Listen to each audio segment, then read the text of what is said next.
వాళ్ళని అనవసరంగా ఇబ్బంది పెట్టి పోలీస్ కేసులు పెట్టి వాళ్ళకు రాసుకున్న బాండ్స్ అన్ని రద్దు చేసి బెదిరించి పంపించేశారు. ఇవాళ వాళ్ళు మనకి ఎంత అవసరమా అనే ఉద్దేశంతో కొంచెం తర్జుమాలో ఉన్నారు. కానీ మన మీద అభిమానం ఉంది, రావాలని ఉంది. గతంలో జరిగినట్టుగా జరగకుండా చూసే హామీ మాది.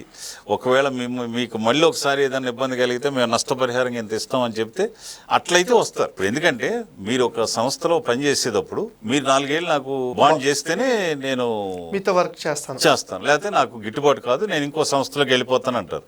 మీ దగ్గర టాలెంట్ ఉంది, ఎవడైనా ఉపయోగించుకుంటాడు.